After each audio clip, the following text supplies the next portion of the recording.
Malcolm Drilling was approached to take over the foundation piling for the new Benicia Bridge in Martinez, California, after a series of problems and geological change conditions caused the general contractor to fall over 2 years behind schedule and over budget. The new bridge will be built next to the existing railroad trestle. Due to the heavy increase in auto and truck traffic, this portion of Highway 680 has become a bottleneck of horrendous proportions. One of the difficulties on this project is that most of the piers are out on the water. Everything has to be either barged in or come by boat. This takes time, and therefore you have to have thought out every possible conceivable scenario. Just to move anything, big or small, takes time. It has to be loaded with a huge crane and put onto a barge and pushed out to the platform. Everything takes time. Everything moves slowly. These huge temporary platforms have been specially constructed for this job. They measure over 100 feet by 100 feet and rest on 8 to 9 8-foot 2-inch diameter piles going down into hard rock some 175 feet. The size of the equipment is huge. Everything out here is big. The lever rotator weighs in at over 253,500 pounds and has over 5,400,000 foot-pounds of torque, as well as over 1 million pounds of extraction force. Due to the depth of these holes, some going over 300 feet through the water down into the rock socket, the weight of the casing is enormous. The full string will weigh over 308,000 pounds. Each casing is 25 feet long by 7 foot 2 inches in diameter.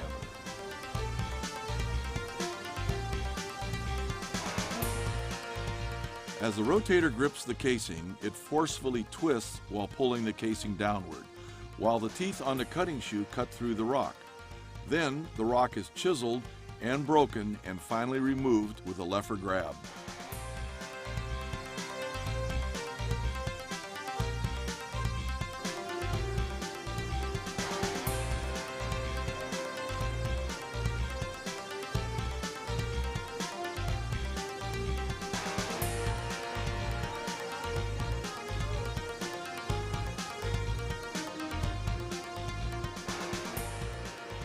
Here, the upper centralizer is being moved from one hole to the next hole. It is then welded to the permanent casing. This keeps the rotator casing aligned within the permanent casing. Here, we see the workers changing some of the worn teeth on the starter casing as they prepare to couple the stored casing string to the starter.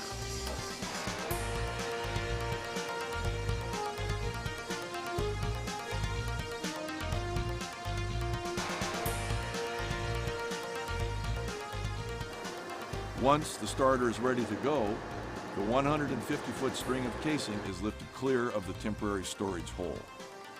Each section of this casing is 25 foot in length and is connected to each piece by the use of 20 large connector bolts.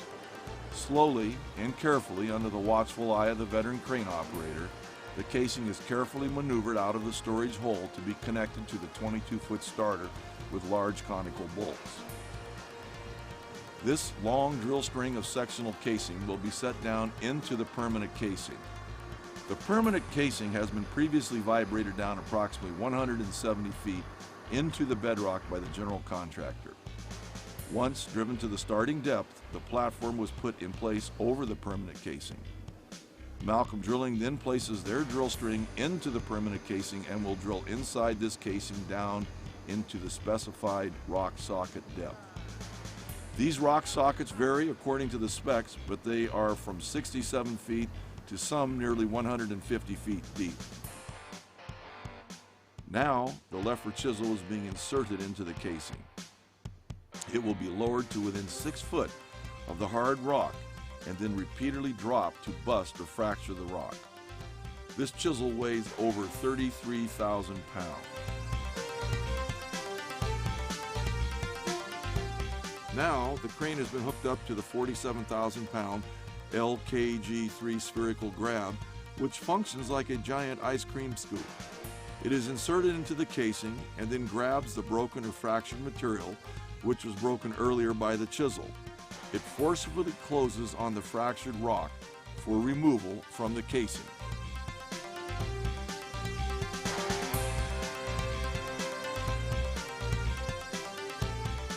As the lever spherical grab clears the casing, it is slowly lowered into position over a specially constructed 25 cubic yard dumpster. The spoils from the casing cleanout are then dumped into this container. When the 25-yard dumpster is full, it is emptied into nearby spoils barge. Success! The grab has completed a successful pass, removing 2.5 cubic yards in one bite.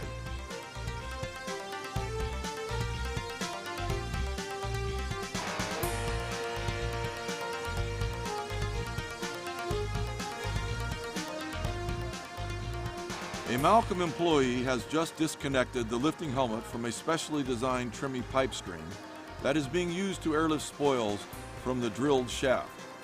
Up 15 feet in the air on top of the rotator, the men are about to hook the lifting helmet onto the next section of pipe to be removed. The trimmy has 3 sections here that are 50-foot long each, plus 4 that are 25-foot long. When the full 300-foot length is deployed, it weighs over 8 tons.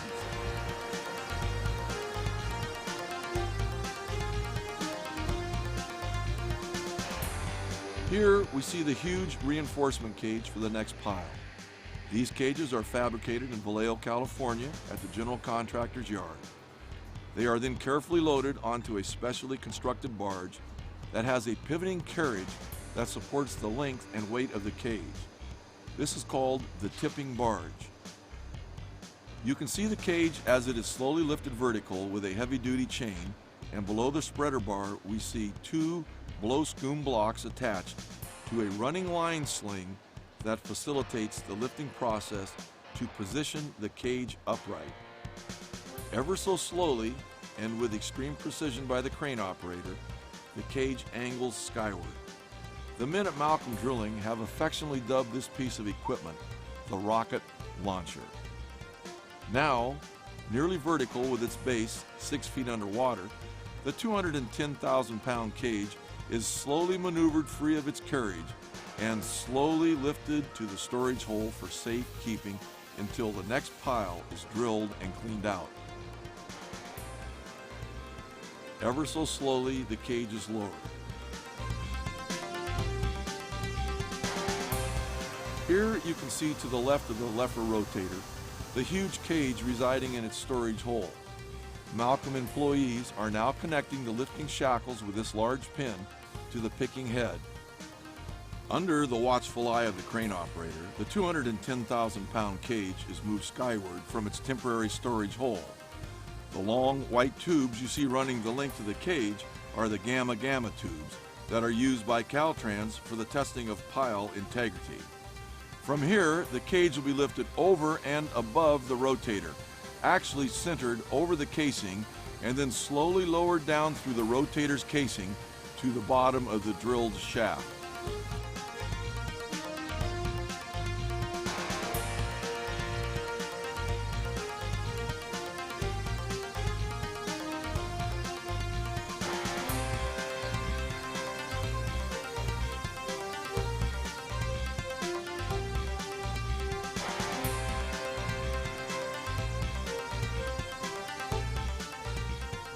Note the 4 pad-like feet on the bottom of the cage.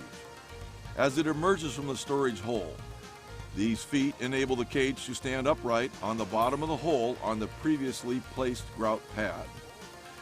These bottoms vary in depth, but some are over 300 feet deep.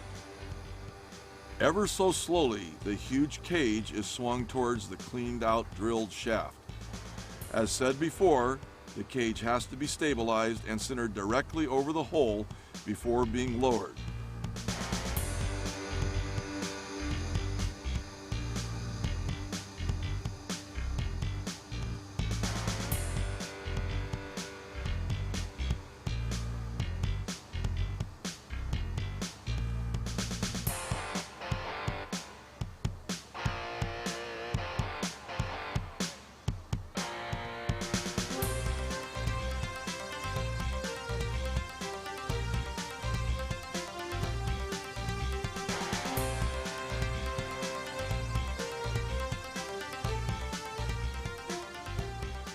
Slowly, the cage descends into the cleaned out drilled shaft with the workman checking the ties on the casing.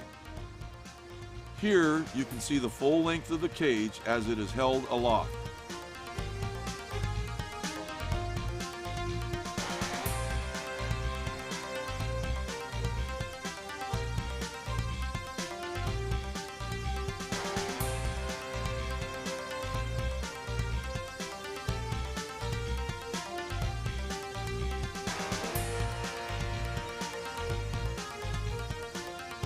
As mentioned earlier, one of the problems here at the bridge site is that everything has to come in by barge.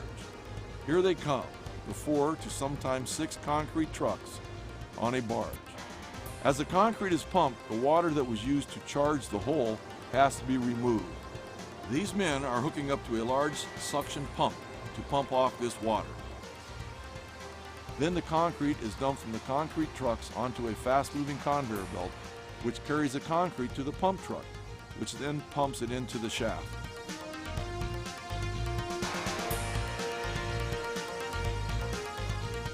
As the concrete is being placed, the sectional rotator casing is removed, one piece at a time. The same procedure is used on a 12-inch trimming pipe. The powerful rotator has no problem extracting this casing string. However, at this point in the operation, the operator of the rotator must be extremely vigilant so as not to let the casing string slip when he resets the gripping jaws. There are 2 sets of clamps, upper and lower, which grip this casing. Special care must be taken.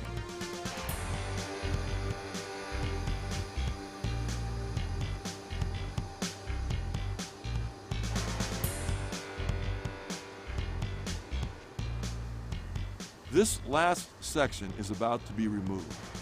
The quick release lifting points are attached to the casing.